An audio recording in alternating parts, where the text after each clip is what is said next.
Hello, my name is Dave Liptok, and I have with me my friend Chad. He agreed to participate in my qualitative survey. I have organized 20 questions about how the COVID epidemic might impact the learning environment. And for the purpose of this survey, it's going to be how the COVID epidemic impacts the learning environment in a college setting as well as high school and middle school. This is my friend Chad. Would you like to say hi, Chad? Hi, my name's Chad. Okay, we're gonna start the questions.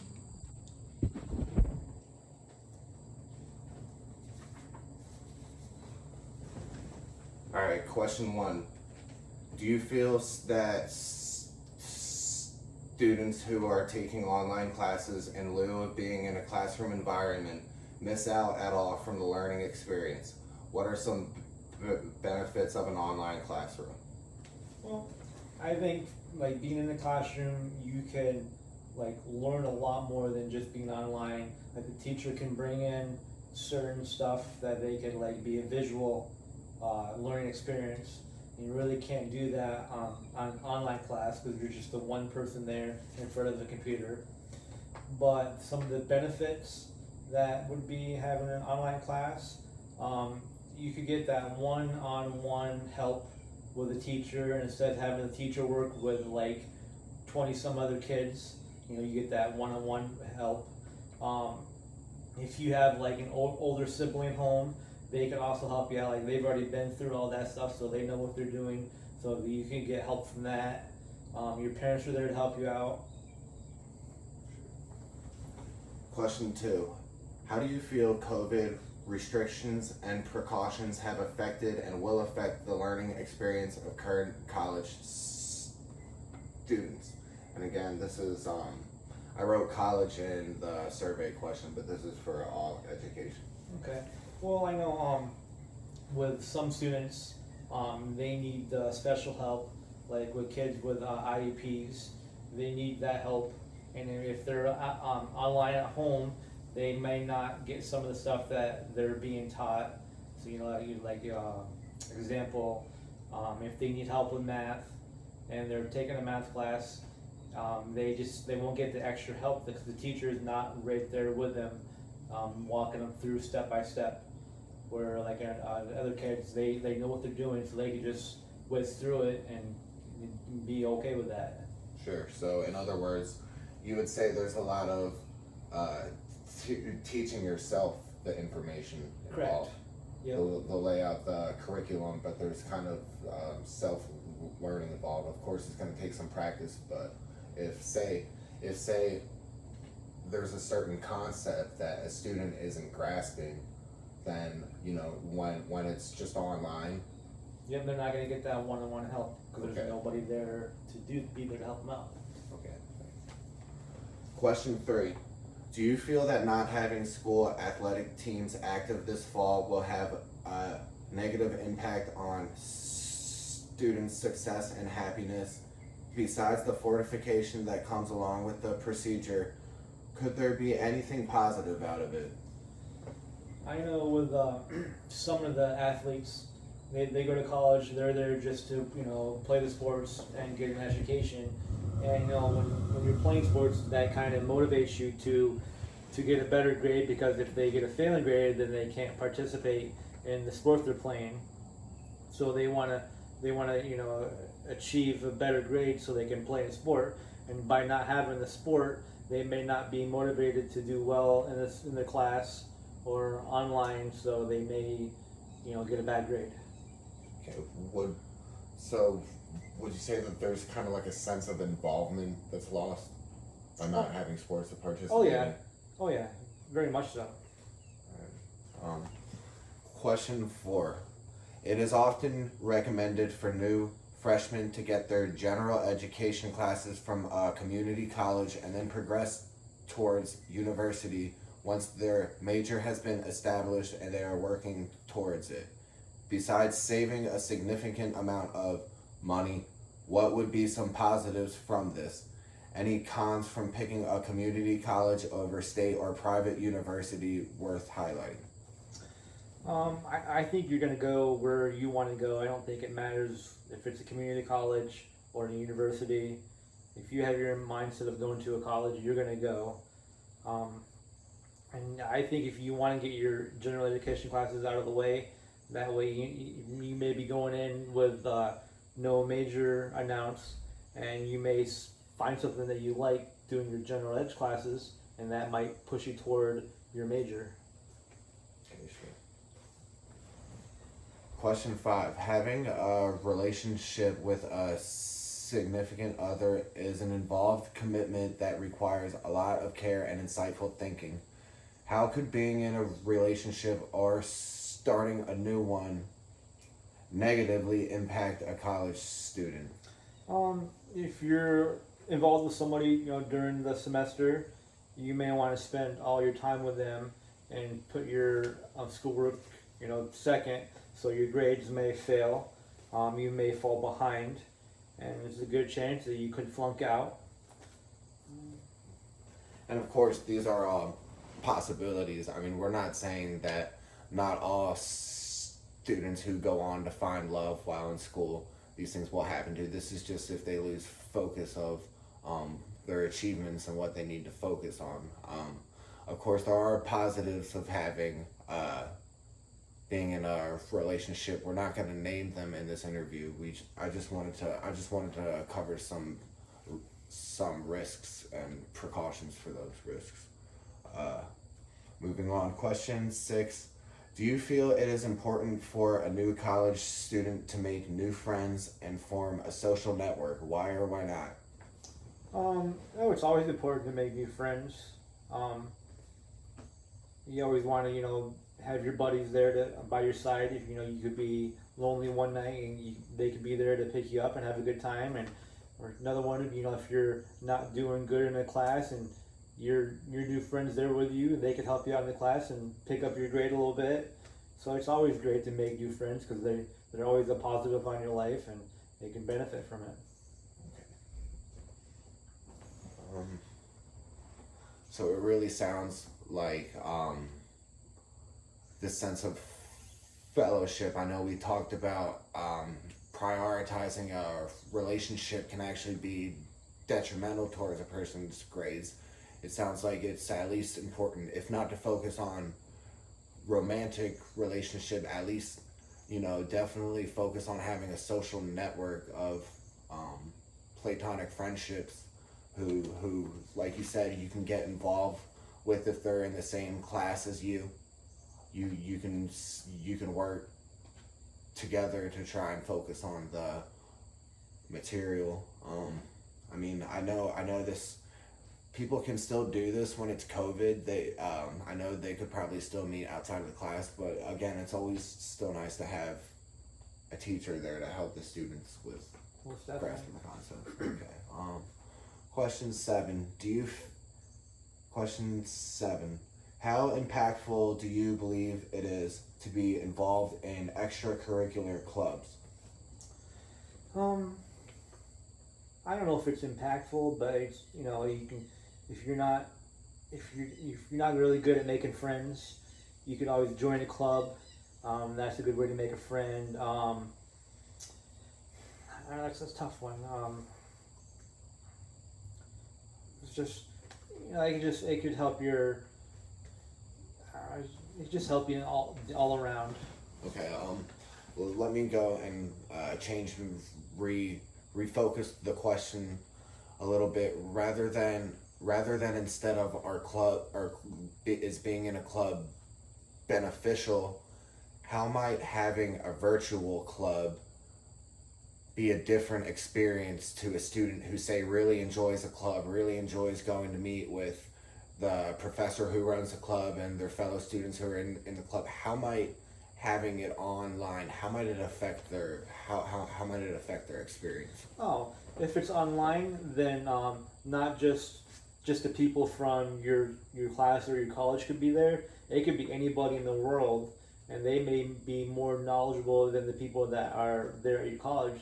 So you can learn a lot more online from other people than just at your college. Okay, well, the Actually, for Mansfield, they to my excuse me, to my knowledge, they are offering clubs this fall, and to what I know of their closed groups.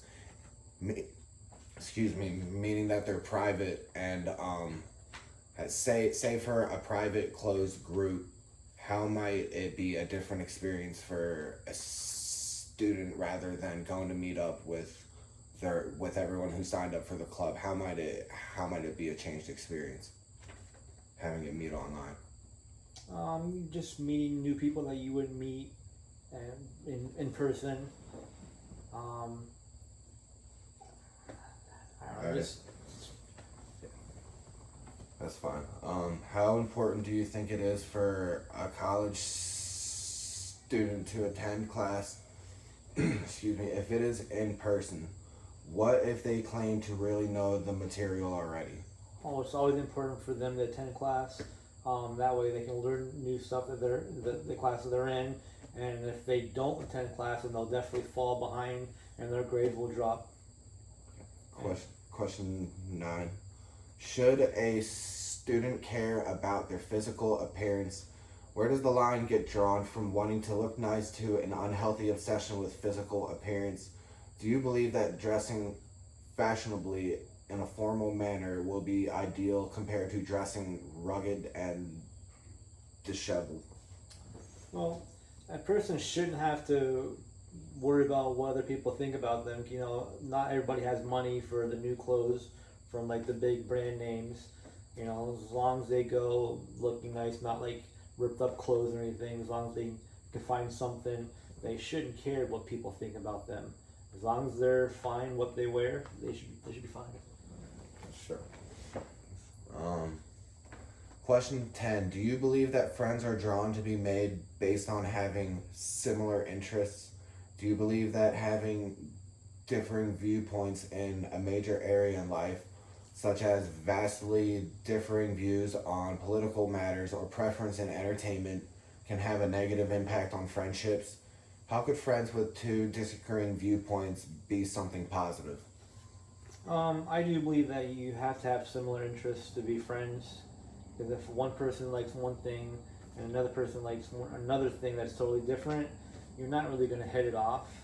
Um, but if you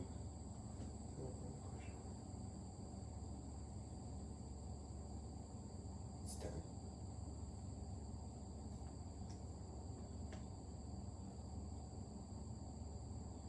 But if you have like two disagreeing viewpoints, and then you can always, talk it out and see how the other person came up to that viewpoint. Maybe you don't understand their viewpoint, and then if they explain it to you, then maybe you can agree on their half. Maybe they can change your mind. So, in other words, maybe someone who sees something in a different way could point out something insightful that you wouldn't have seen before. Exactly. Or noticed. Okay. Um, Question 11. When most students come to college, they are often straight out of high school. Most students don't know what it's like yet to work a full-time job or provide for themselves. Do you think it's important for a new college student to get a part-time job, assuming they don't already have one? If they don't have a part-time job or have much money already saved up, what coping skills do you suggest they use? How might having limited finances impact their college experience negatively? Could there be room for positivity in this situation? I don't think that you need either a full-time job or a part-time job, because that kind of takes away from your schooling, because you're there to learn. You're there to get a degree, and if you don't have your full attention to that, your grades might fail. But then again, if you have no money coming in and you do need the money, then it's okay to get a part-time job, because you need money to live. So it could go either way. Okay. Yeah, the standard of living for college students is it's a big issue these days. poverty does exist among college students, and it's a widespread problem. It's a big widespread issue. A lot of times, students, they have no choice but to work. Say they're at a point in their life when, say they don't rely on their parents anymore, and say they're there. A non-traditional student can come to college at really any age. Anyone can come back and get their education at any age, and when they do, though, they might want to keep a job for themselves. But like you said, it can take away from the educational experience. Okay, moving on. Question 12. Living far away from home can be intimidating for many new students. How do you feel new students can cope with this better? If you're living far away, you may, break out your shell, try something new that maybe you wouldn't at your hometown. Being at the college, you may find something that you like there, but you didn't like back at your hometown. It's just a new experience being away for the first time away from your parents, because you have to do everything for yourself. You have to choose the right decision. You don't want to do anything bad that would get you kicked out of school. Question 13. Expanding off question 12. Say hypothetically that you are a new college freshman who lives on campus. You live several hours from home and never moved out before. Do you feel it would be appropriate to have a vehicle? Being a first year college student living far away from home, what would be some pros and cons of having a vehicle on campus? I think having a vehicle on campus, living far away, you might want to go home more often than you should. I think that would be a bad thing. Sure. But then you can go to different places that you've never been. If you could go around, check out the new places around town. Because you're not going to walk every place that you want to. In some places you have to have a vehicle. But I know some colleges, they don't allow freshmen to have their vehicles on campus. So it just depends where you go, if you can have a vehicle on there or not. Yeah, I think you really said it well right there. It really depends where you go and the environment which a new incoming freshman finds themselves in. Say they're in a rural community like we have here in Mansfield, or say they're in a campus that's in a city, maybe, and of course there's a lot of responsibility that comes with having these privileges. And driving is a privilege, by the way. It's not a right, it is a privilege. That's just my note. Moving on. Question 14.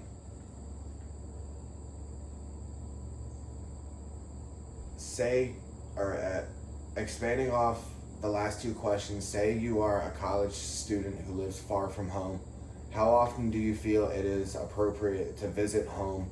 For how long? And would you be able to manage your school assignments?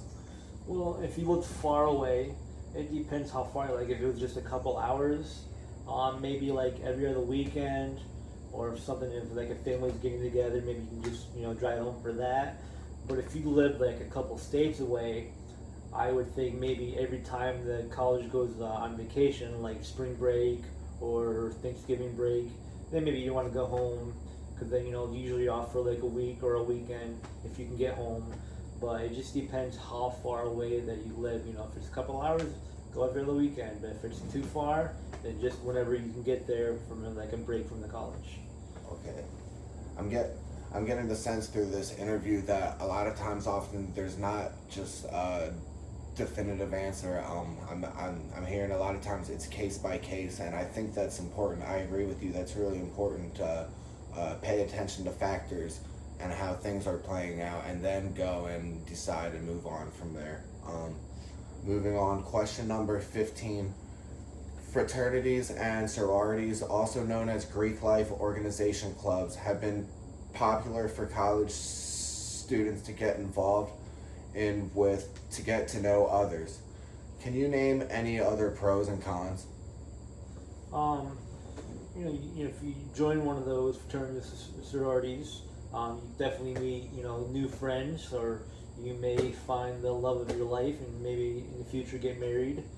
But the like that'd be the pros. Some of the cons would be maybe spending too much time with your good friends, new friends, and it would hurt your grades, and that would start to go downhill. Or some people they may start drinking if they're of age, and some people just would party too hard, and you would go down the wrong path. Moving on, question 16. A student is enrolled to be a freshman. Their major is undeclared and they have absolutely no idea what they want to focus on and study. What are some pros and cons to being undeclared?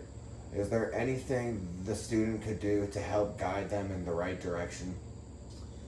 Well, when you take your general education classes, you can maybe I know some of them like English or math. Maybe you can learn. Maybe you want to be a teacher and just focus on teaching English or math. You may find that you love those two subjects. Some of the cons would be, if you go through all that and maybe you don't find anything. Where do you go from there? If you're having problems, you can go to your advisor and they can kind of give you advice and push you in the right directions to maybe where you could find a major. Okay. Question 17. Besides scheduling a tour and going to visit a college, how can a prospecting student get a clear insight as to what the overall experience of that school would be? Maybe if you got friends that go there that graduated last year, you can ask them questions, or you can go and hang out with them and they can give you a personal tour, or just talking to some of the professors. Just go and take a tour of yourself if it's not too far away. Question 18. What values would you look for if you were a new student considering enrolling in college? First you want to make up your mind what major you want to major in, and then once you figure that out, go to that department, ask as many questions as you can, get as much information about that major, and just go from there. Okay, so you would go to the school and talk to find out more information in the major Wherever that department is, you just ask as many questions as possible to find out as much information, class sizes, classes, if they do anything outside the school. Okay, and yeah, like you said, that was a good idea. Like you said about asking, maybe a person that already goes there or has went there, what their experience was like, and maybe some advice that they could offer. Question 19: if you were a new college freshman moving out of your family's house, what boundaries could you see getting in the way for you personally? Like when you live in a home, you have rules that you have to follow, that to the T. But if you're in college and you're just living in the dorm, there's nobody there to tell you to do this, at this time, whatever. You're on your own. You have to make up your own decisions. Do I go to class today? Do I not? That's all up to you. You're there. You paid your money. It's on you to do everything. There's nobody there like mom or dad to tell you what to do. Okay, and I didn't cut you off there, but I thought to myself, my response to that is, and I agree, there is a lot more responsibility and accountability passed on to a person when they become a new college freshman, but you said there's no one there to kind of enforce the rules or get people in trouble. And to an extent, people do have a lot more privileges, but I'm just gonna remind you that there are RAs, in the dorms who will call in a concern. There are police officers who will, if they feel that the safety of the general public is being threatened, they will intervene. They will make an arrest. But you're right, though, there is a lot of more responsibilities passed on to a new college student.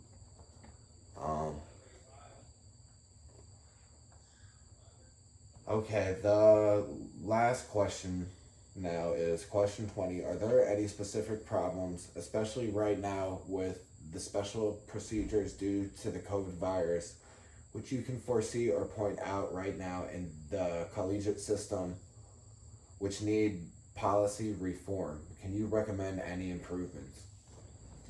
Um, I think, I don't think everybody wears a mask. Like if they go to class, walking around, even though if they're 6 feet apart, I think they kind of need to watch that more. But besides that, I think they're doing a really good job. Thanks.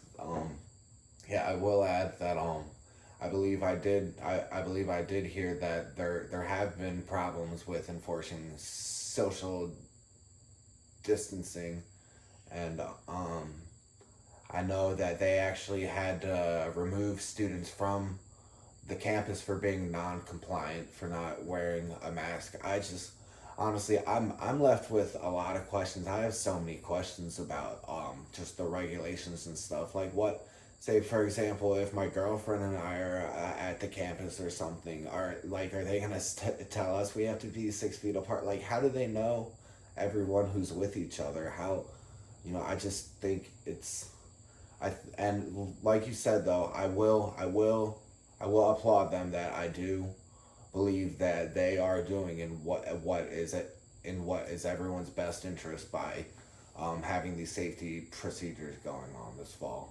Are there any concluding words that you would like to add before we finish up our survey? Nope, I'm good. All right, thank you, Chad, for participating, and I'm Dave Liptak again, and that was my qualitative survey. Thank you.